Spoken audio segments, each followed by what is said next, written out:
Hi, host Eric here. I'm the host of a television show called Talking with Famous People.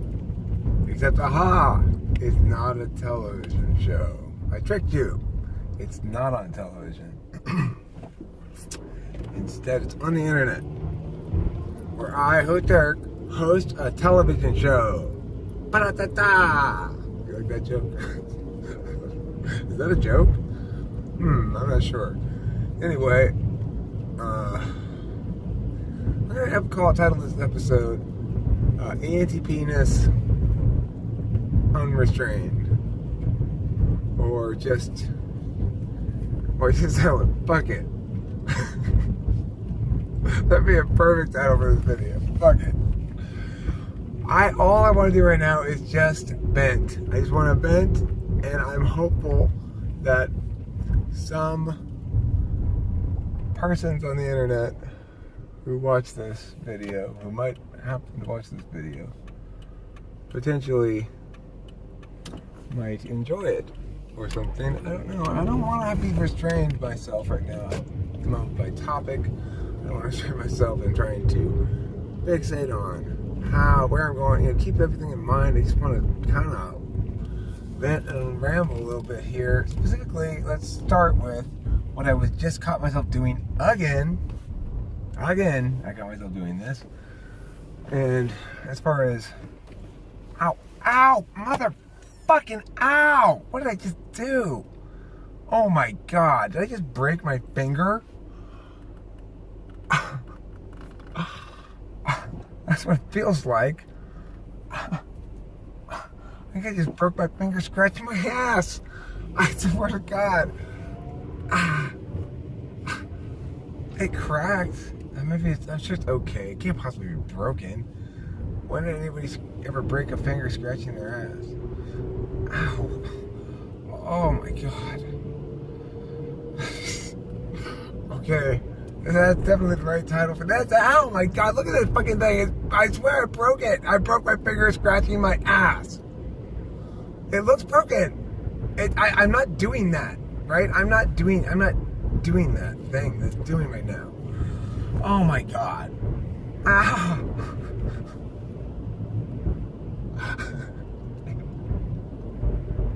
I hope this thing fixes itself. Please just be fine. Finger, just like be a temporary little thing. I need that finger. It doesn't even exactly hurt. It's like weird though. It's like it's out of socket. I don't know how you can put your finger out of socket. That's not what I want to talk about. Hopefully it'll just ignore it and it'll go fix itself. What an idiot I am. Okay, so I hope this thing isn't seriously hurt. It's not though. It doesn't hurt that badly, but it's weird. Okay, well, it's almost like it's cramping. Okay, nobody wants to hear me complain about my finger for a whole fucking video. Stop, Eric. Okay, go. Now we're gonna talk about something else, which is what I caught myself doing when I was driving away from the house. I had the selfie stick in the block of wood that I use as a stand that makes it stand up, right? I had it there because, as I often do, I wanted to use it inside the garage, which is fine. So I, put it in the block of wood. I'm not complaining about myself for that. I brought it in the car, still in the block of wood, and then I did what I try to do every fucking time: come up with some alternate new way to use the selfie stick with the block of wood, instead of using this approach, which is tried and true and proven, in which I got it figured out already. This problem no longer needs me to come up with new solutions for it, and yet I continue to try to do so in order to incorporate this block of wood, which doesn't need to be incorporated, except for the fact that I think it's neato that the selfie stick fits into the block of wood so nicely, I guess. So,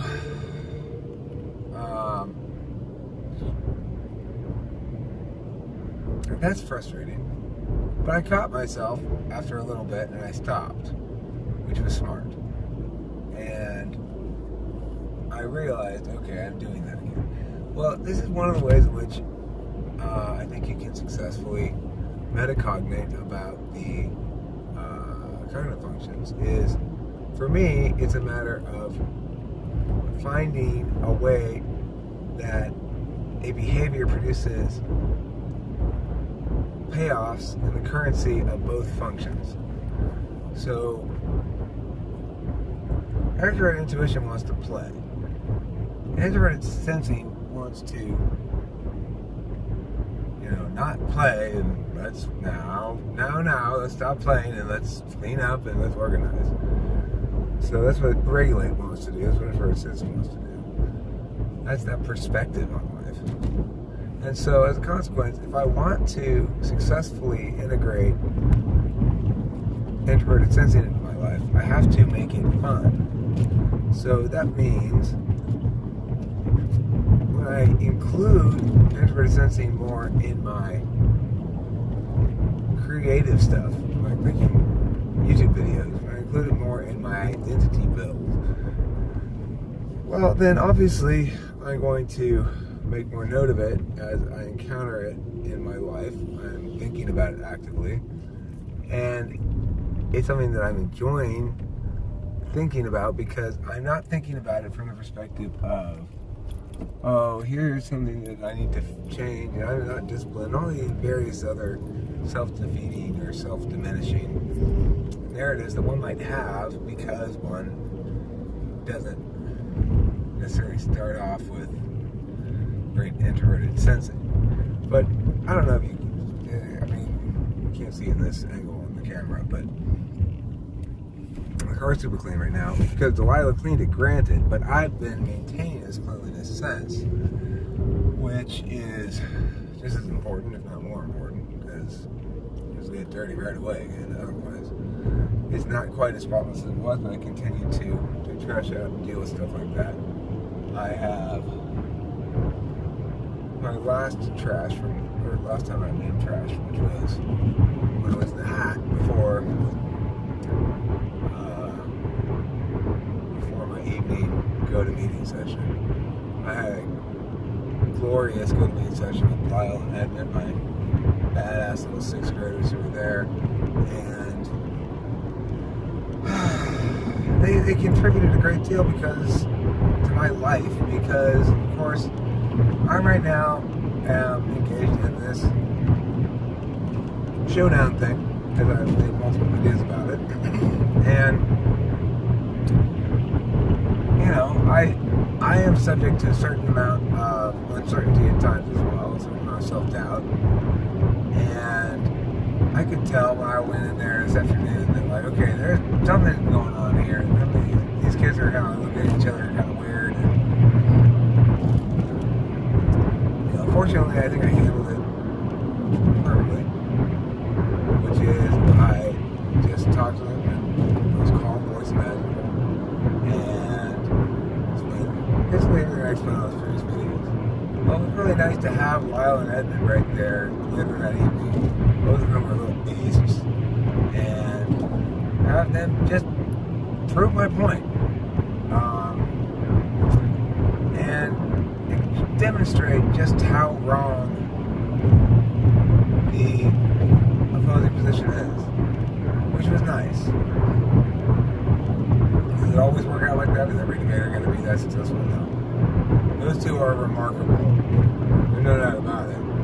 They just happened to be who I had tonight and showed up at the thing. All the elementary kids were invited to come, but they're the only two that showed up. So,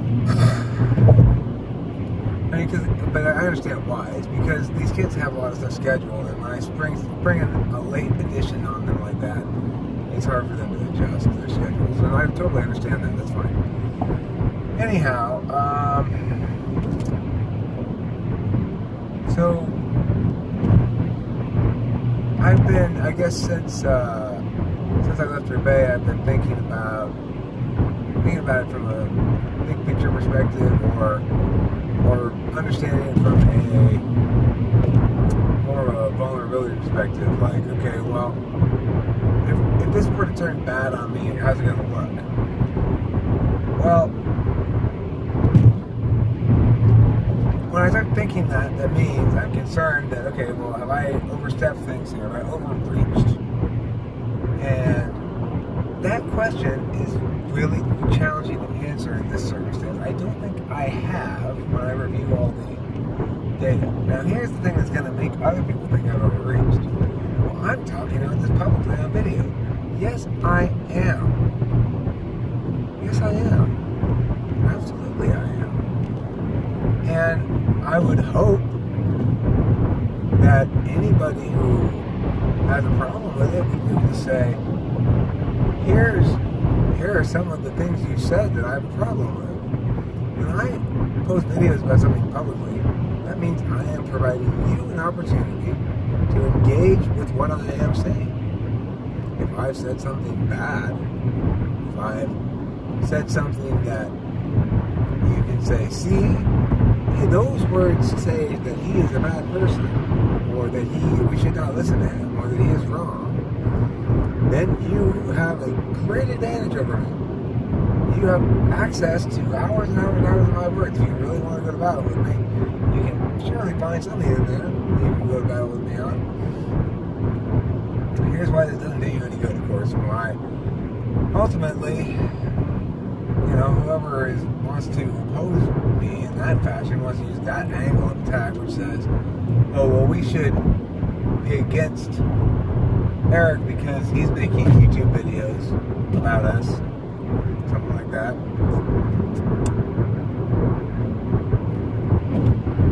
Okay, so tell me which specific things you want to argue about. Anything I say is fair game. After all, I said it publicly. I gotta be held to account for it. If I'm saying bad stuff, I want to know about that too.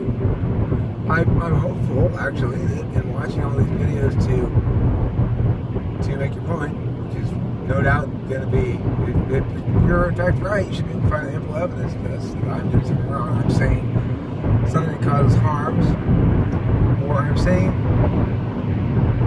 something that a person would expect to be private, such as stuff about your personal life. I'm just saying stuff about my life.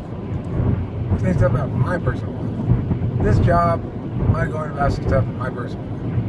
Now, to the extent that I deal with people in the world in my personal life, I get talked about in the videos. That's my prerogative, and that's the new world, okay? We're not in a world of deprecated, make-believe notions of a right to privacy that don't exist. You don't have a right to privacy. Nobody does. There are property rights, and you can restrict someone's access to property in order to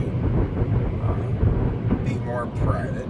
But it's important to remember whenever anybody embraces the idea of privacy, to embrace privacy is to embrace denying access to information to everybody as a default, except for X, Y, and Z. So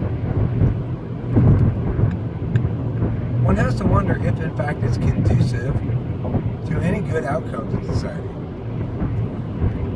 If everybody sees the truth, or everybody sees all the stuff, all the data in front of them, then we're more likely to be accurate in our assessment of the situation.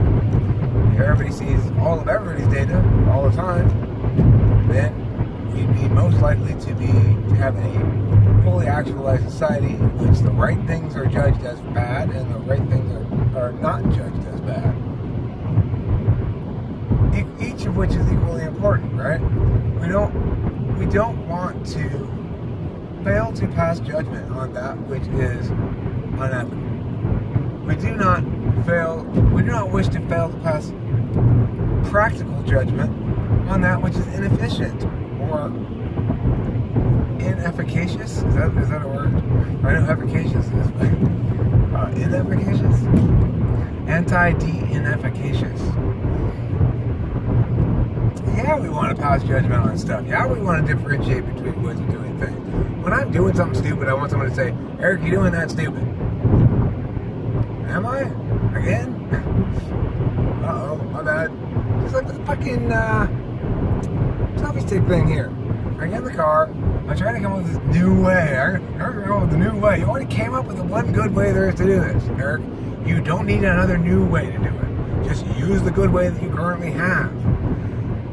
To suggest that narrative I just stated is no better than a narrative that says, no, keep trying new ways, is objectively, and distressingly false. So if anybody would choose that as a mechanism by which to understand reality, they're choosing to exist in a state of perpetual confusion. Anyhow, I tell you what else is confusing. My finger. Is it broken? Is it sprained? Is it something else like lame? I don't know, but I think my finger's fucked up. How did you fuck up your finger, Eric? I was trying to scratch my ass. I wanted to make it a little less obvious, so I just lift my butt up high and up off of the seat. And so when I scratched my butt, I broke my finger, I think. Probably not, I probably sprained it. But it's fucking out of whack. Look at that shit, dude. Alright. What is that? God! That is so lame. I need this finger. This is my flip people off finger. Fucking hell. Alright, that's enough of this video. I'm putting this up, rambly or not. I know I'm putting up a lot of rambly shit lately, but I'll get it cleaned up here in a second. I'm going to be putting up a lot more short videos and be more focused. At the moment, I'm just trying to get stuff up and out while in the midst of a bunch of different things. I'm actually super busy right now, which is frustrating.